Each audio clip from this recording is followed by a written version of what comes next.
oh, new movies are coming out. And like going back to your point about word of mouth and talking to family and friends and kind of spreading that news, I think that's something we will probably, at least hopefully, see play out in the weeks ahead.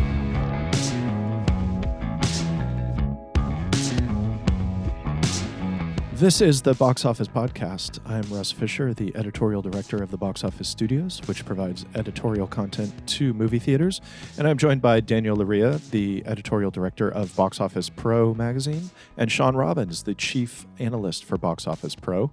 And we are coming to you on the week after Roman Polanski's thriller, The Tenet, opened in the U.S. at long last. I love that movie. I do. But anyway, that's not what we're talking about. We are coming to you the week after Christopher Nolan's new movie, Tenet, opened in the U.S. at long last. And we're going to talk about how it did, what that means, and what the next few weeks look like as a result. Daniel and Shawn, great to talk to you guys again. How you doing? Thanks. Yeah, this is an exciting weekend. I think months overdue. I know you went to see the movie. How was your movie-going experience out of the gate? Yeah, it was great. I mean, I think AMC has really done a good job from what I can see. I've been to one theater, so it's a very small sample size. You know, most people were wearing masks. Everybody's wearing masks outside the auditorium. I spotted people like heading in like a crew to clean up right after. Their staggering show times by probably about an hour between. And yeah, I mean, I felt comfortable the whole time. And, you know, by and large, I think everyone's following the rules and respecting the distancing with seating. So it's so far so good, in my opinion. And Daniel, you haven't been able to get out to the theater yet because you're in New York. Yeah, we're still waiting. I could, however, according to Governor Cuomo, go to a casino this week. Oh, good. So casinos are operating at a reduced capacity.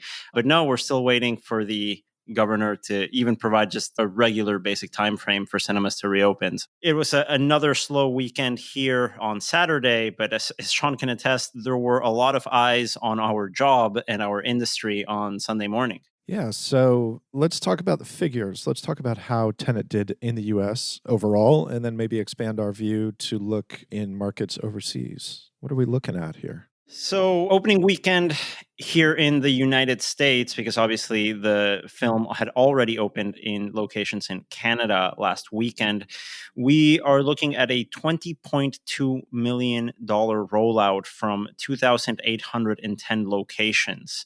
That includes a number of preview screenings. That's a figure that obviously, Shawn, you're going to go into a little bit more detail on, but we do have to complement those domestic numbers with what we are seeing overseas, particularly strongholds in markets like Germany, in markets like the UK, like France, and a strong opening weekend in China. To be honest, we looked at a $30 million debut in China. United Kingdom is now the number 3 market on a cumulative basis with 13.1 million, with France right below it at 10 million. So all in all, Tenet is nearing that $150 million global benchmark after 2 weekends in the global box office. Yeah, and I think we kind of all knew going into this weekend and really last week when the overseas rollout really started, we could all kind of set these parameters of what to expect from the box office. But ultimately, in a pandemic world, we really didn't know what to expect. And I think we kind of saw that play out a little bit more domestically because, as is well documented at this point, the United States is a little bit further behind in curbing off the virus than many other countries are. So in that sense, you know, it's impossible to compare domestic numbers with anything, but that still applies to overseas. And I think for me, the biggest takeaway is the fact that most countries showed some of those strongholds that we were kind of theorizing about over the last few months, of this being the slow return of moviegoing with no competition and people kind of coming back at their own comfort level and when the time was right for them. And, you know, I think you mentioned China, that ultimately actually delivered, I think it was Nolan's biggest opening weekend to date for any of his films in China. So that's a huge positive, which is really saying something because it's actually becoming a pretty crowded market right now, with the 800 doing really well and Mulan coming out there in a few weeks or a few days. So, yeah, I mean, I think once we look at the other countries too, most are showing a lot of those strongholds with very few exceptions. You know, if we wanted to boil things down, to purely binary reaction. Are we talking about good? Are we talking about bad? What do you guys think? I think this is good. I think because it's the first during the pandemic and the fact that we really can't judge these numbers on their own merits until we see how it plays out over time. To me, the fact that theaters are just open right now and a big new movie is out there and it's kind of getting that engine back up and running again, I think this is more positive than anything. That's kind of my perspective so far. Yeah, I think like Shawn is saying, we have to look at the wider context of this weekend. Not only is it a pandemic, but it's important for the industry as a whole for a studio title of this nature from an A-list director. Maybe it's not a franchise, maybe it's not a recognizable IP, but it's something with some sort of anticipation coming out on the global market. We knew it was probably never going to hit those pre-pandemic numbers that we all expected it to. But as soon as we got into this situation, we knew that Tenet was going to mean something different for the market. And that meant a sort of re-entry or a sort of a welcome back film for a lot of folks, with the strong caveat that, hey, this isn't the Marvel title. This isn't the Lucasfilm title. This isn't a recognizable IP. This is an original film that, let's face it, although there are many big Christopher Nolan fans out there, his films do tend to have a divisive response sometimes. Sometimes you get an Inception, other times you get an Interstellar. Russ, I mean, in terms of a word of mouth, I think, where does Christopher Nolan sort of track in the general sort of like movie-going public? He generally tracks pretty positively for two big factors. One is the Batman movies. I mean, those created a level of recognizance for Nolan that a filmmaker like him would normally not enjoy. You know, when you make The Dark Knight, that puts you on a level different from a lot of other directors. And that's not a qualitative judgment. That's just purely due to the fact of the pervasive viewership for that movie and the pervasive fandom for that movie. Like, people know what that movie is. And I think more people know who made it than, you know, for instance, Batman Forever. A lot of people can't tell you that Joel Schumacher was the guy who made the movies after Tim Burton. A lot more people know that Christopher Nolan made those Batman movies. And I think Inception also drove a lot of goodwill for Nolan because that was a different movie, but it had stars and it was entertaining and people like it.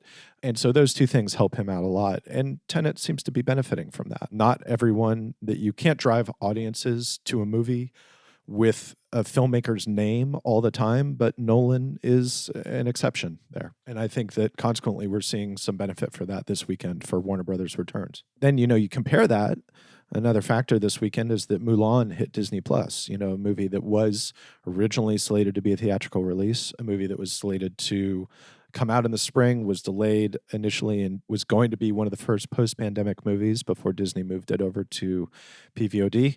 And purely anecdotally, for a variety of factors, it seems like it did not perform quite as well as Tenet did. It didn't perform as well as Hamilton did. And I think that's an interesting factor to consider when we look at how this weekend shook out overall. Yeah, I think those are interesting points in sort of balancing what this weekend meant to the industry. You know, unfortunately, I think the easy headline went into the whole theatrical versus streaming. Who's going to win out this weekend?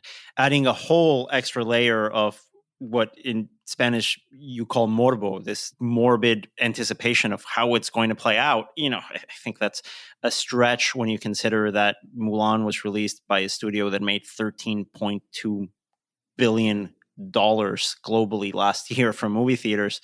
I do take them at their word when they say this is an experiment. You know, looking at this weekend historically, I know that a comp is impossible. It makes no sense to explore. I'm going to push you that way irresponsibly anyway. Mainly because I think one of the points we have to bring up in balancing everything is, yes, we are talking about pent-up demand playing a factor in these domestic results of 20 million, right? We also have to look at, what is it, 66%, 70% of the domestic market being open. And that's not even playing into account decreased admissions capacity, tiered showtimes, because you're not going to have as many showtimes as you would normally. Yeah, you might have a couple more screens to balance that out. But outside of that perspective, you also have a Labor Day weekend that historically has never been a major movie-going weekend in the United States. Looking at these numbers, Shawn, let me know how you react to this and if this is at all a factor to consider. But since 2015, we've only had one film that played on Labor Day weekend to gross more than Tenet did over this same weekend with all of these caveats included. That was Crazy Rich Asians in 2018, which made, I believe, somewhere around $28 million over the holiday weekend. And that's also because it played at 100% capacity in 1,000 more screens than Tenet. How much should we be looking at the calendar? Does this even apply in this year? It's tough to say, and I think it's a great point to bring up the fact that this has been very traditionally not a great weekend to open a big movie, and studios have largely avoided it, usually going for the weekend after. Especially we've kind of seen Warner Brothers do that with the It films over the last few years. So just to add on top of all these new things that the industry has experimented with this year, we all decided to add on opening a big blockbuster over Labor Day. But so, why not? It's 2020. But on top of, staggered seating, the lack of available markets, around 1/3 of potential moviegoers were aware that theaters were even open this weekend. So I think no matter how we kind of stack all the data and all the circumstances of the film, it really lends perspective to the fact that, sure, we don't have daily breakdowns. We don't know exactly what the film made on Monday, Tuesday, or Wednesday, or Thursday of last week, or even Friday, Saturday, Sunday of the weekend. But to see that 20 million number and put that in context of all of this other information that we've kind of broken down, as much as I know you want me to give a comp, there isn't a comp. Right. It's hard to say. I think it's more of a Tenet will be the comp. Tenet will be the blueprint for Wonder Woman and probably Black Widow. Fingers crossed those stay on the calendar. This is a learning experience for Warner Brothers included. I mean, everyone is kind of in this together on the same level. I find myself wondering on a Labor Day weekend where there was a record, astonishingly high heat wave in California, what the numbers would have looked like for Tenet if theaters in California were widely open and people knew about it and people were ready to go. How could this weekend have, turned out differently given some of the other non-pandemic factors? It's interesting, Russ, that you bring that up, because one of the provisions that Warner Brothers reportedly has for Tenet is that the title can't play in drive-ins in markets where indoor theaters aren't open. I can understand that strategy. You don't want to cannibalize your returns for the rest of the industry by basically funneling them into a couple of drive-in locations in these major markets. I think it's a sound business decision to sort of wait it out and then open it in a city as a whole. You mentioned the communication, Shawn, letting audiences know that movie theaters are open again. It's tricky when you say you can see Tenet here but not there in that reopening procedure. But it's important to say in this weekend, looking at the numbers for, week 3, week 4 of Unhinged, drive-ins in Los Angeles represented 4 of the top 10 earning locations for Unhinged. Los Angeles only playing in drive-ins is the number 3 market for Unhinged, representing 3.4% of the weekend's market share for that title. So it can't be forgotten that this huge earning potential from these big cities is yet to come. Shawn, in subsequent weekends, as the rest of the country hopefully and slowly opens back up, what do you expect from this title? Can we glean anything from these numbers to sort of influence our standing in what can happen in subsequent weeks? I think it's our best jumping off point. It's definitely the best indicator that we have, especially since, as Russ really alluded to, Nolan is a filmmaker whose films tend to drive this word of mouth. And you yourself, Daniel, kind of spoke to the fact that even when people don't always like them, they're always talking about them, and they often demand repeat viewing. So in that sense, it kind of made sense to have a movie like this be the first to usher in this reboot, because it's hard to say with any degree of certainty these days. But you talk about these major markets where his films really do especially well with adults about 25 and older, especially in the suburbs and in cities. And those are the major markets that are still a little bit behind the curve of being able to reopen for whatever reasons there are. So from that perspective, yeah, I think there is the potential to see the movie really post some decent holds going forward. But we also live in 2020 when word of mouth is a very different beast than it was even 10 years ago, especially 20 or 30 years ago when we last saw films try to stay in theaters longer. So there's kind of this confluence of different streams of circumstances in play for the film. I think that's important to bring up, as you note, Shawn. We also have to start considering that as we're going through the motions of this pandemic in what seems like this time loop, right? At the same time, 6 months have passed, and we can't look at the impact of COVID-19 to the entertainment industry, to the media industry, as something that's been the exact same since mid-March up until mid-September. I just look, we've talked about TV ratings in the past, especially as they relate to TV spend and ad spend for new titles coming out. I remember when the German Bundesliga came back, German soccer came back, there was a lot of anticipation. A lot of eyes in the world were watching these games. I think you had a UFC pay-per-view that was one of the first sporting events that came back, did fantastic numbers. But since then, you've been seeing some fairly, let's face it, not great ratings from major sports leagues like Major League Baseball, like the NBA, like the NHL. You see these sort of events that you would expect to have great audiences because of that pent-up demand during the pandemic. They might have had that back in May. Now in September, we're really not seeing that being reflected. I think it's something we have to keep in mind as we also balance out the impact of how Mulan performed on PVOD compared to, that famous or infamous press release from Universal on Trolls World Tour a number of months back. The market has changed. Yeah. Yeah, I think that's a great point to bring up because it really kind of ties into that narrative I think we've all spoken about all summer regarding how people are just going to be tired of staying at home and they're going to want to go back to movies at their own pace, of course. But, staying at home to watch sports on TV versus just going outside for a walk after being on lockdown for several months. Like you said, I think that's a major reason why the market has changed. And I'll be really interested to see what happens in the fall with all of these industries, because once that weather hits the colder months and drive-ins won't be open every day anymore, that'll be a factor to watch with moviegoing. It's fascinating to watch it unfold. I mean, it's for the worst possible reasons, but just from a sheer analytical standpoint, it is interesting to observe it. The other thing with Mulan, and I'm hesitant to say that this is a big factor, but it is part of the story of that movie, is that you have headlines in the Washington Post like, why Disney's new Mulan is a scandal.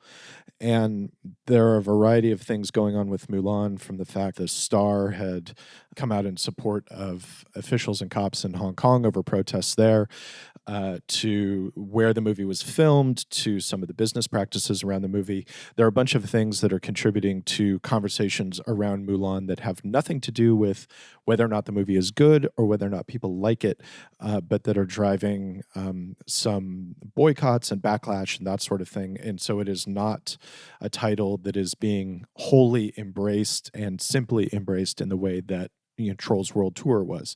I'm not going to go on record and say, oh, that took a big bite out of Mulan's, weekend, but it is part of the story of that film, which I think does play a role in how it is performing and where it is falling into the cultural map this weekend. Along with all of those things that you're talking about, I think the fact that the market is different now is a hugely important thing to consider. We're all tired, and it's very easy at this point, like the novelty of like, oh, I can get a big new theatrical movie at home this weekend, which almost certainly played into Trolls World Tour, has worn off.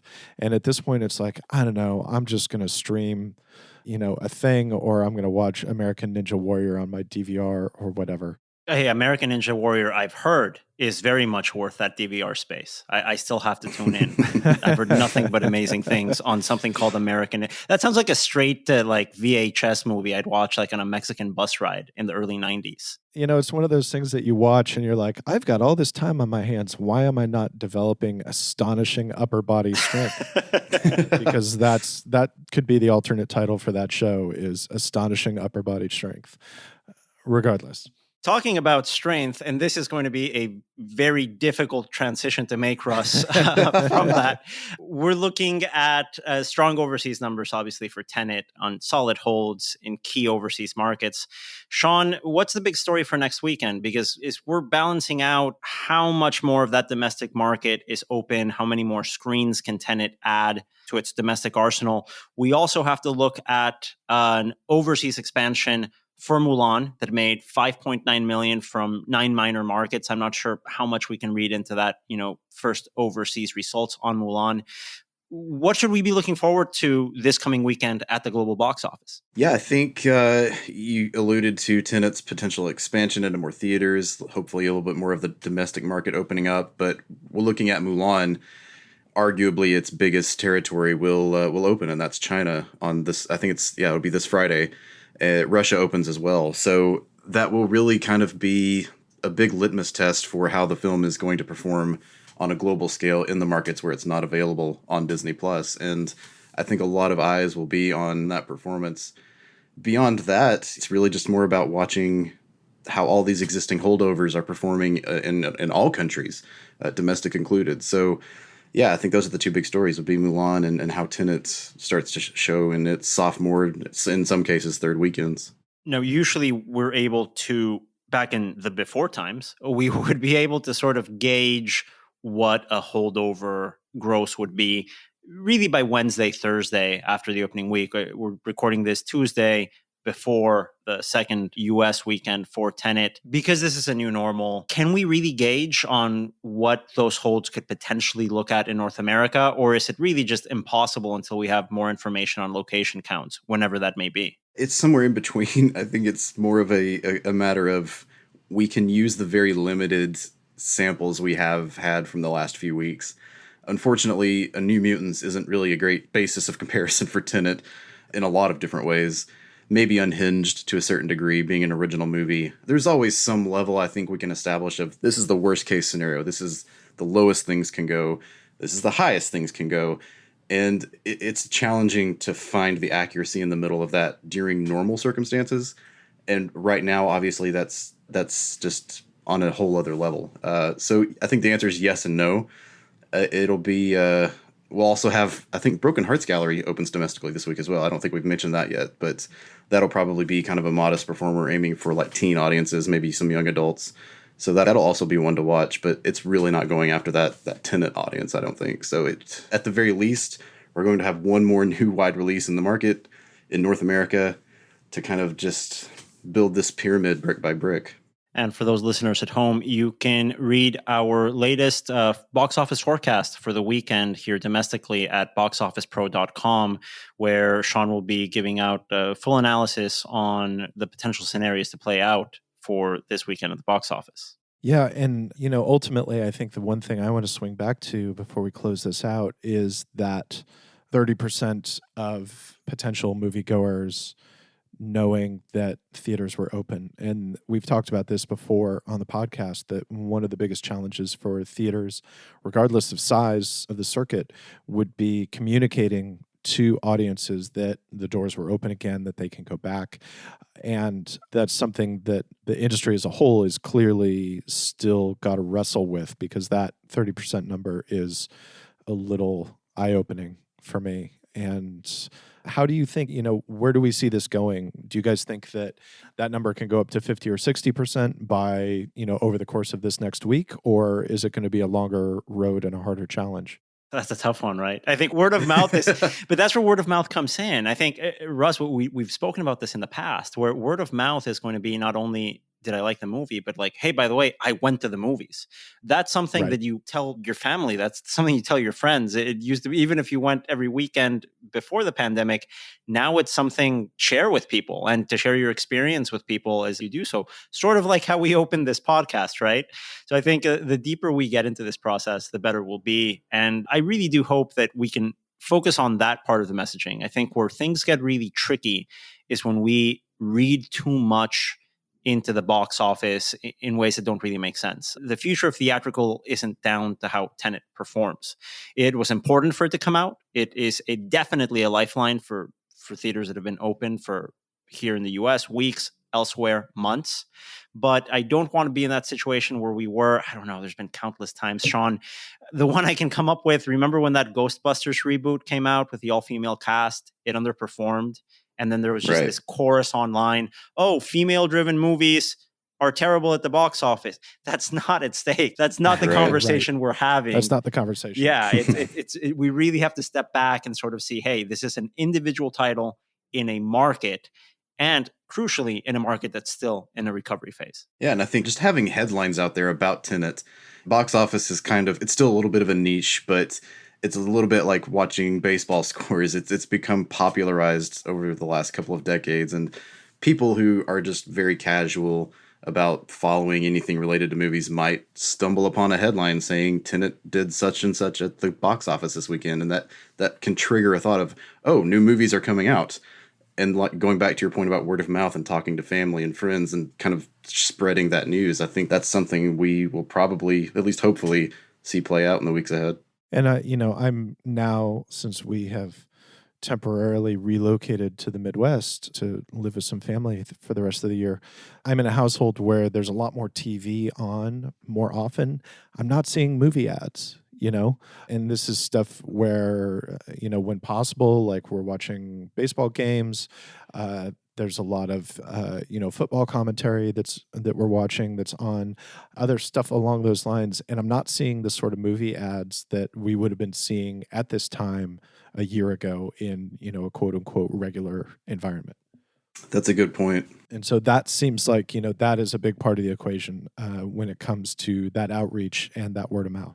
This is an anecdotal thing. This is not me speaking as, someone who has done the research. It's just, this is, from what I'm observing, there isn't that density of communication to like a wide television audience that movies are out there. No, it's a great point, Russ. It's tough to do that when we have, as Shawn has pointed out, a market where you're going to have one major new release. What is it, Shawn? Every 3 to 6 weeks moving forward. Right. So even as we sort of recover this, that sort of media spend, that sort of saturation of a new release, of a new trailer drop, that's going to be very, very different, definitely through the rest of this year. And I think that's additionally why we can't judge all these financials like we're used to seeing, because we're used to judging them based on what a studio is spending to market them. And it's very clear Warner Brothers is probably not spending nearly as much on marketing Tenet right now as they would have under normal circumstances, perhaps waiting for those big markets to open back up. It's very different in a lot of ways. Thank you for that, Shawn. And it's great to talk to both of you about this. It's great to be in a place where we can talk about things being open, even if only one of the three of us has had an opportunity to go see Tenet for real. Hopefully over the next couple of weeks, we will all be able to get back to the theatrical experience or the next couple of months or whatever it is. Obviously we still have to prioritize safety and everybody's own comfort level, but it seems like things are moving in the direction that we would like to see them going in. We will be back next week to continue this conversation. Please join us. The Box Office Podcast is produced by Caitlin Kehoe and recordeditpodcast.com. Thanks to Shawn and Daniel for their contributions. This episode was written by Daniel and Shawn and narrated by Daniel, Shawn, and me, Russ Fisher. Thanks for listening, and join us again next week. Bye.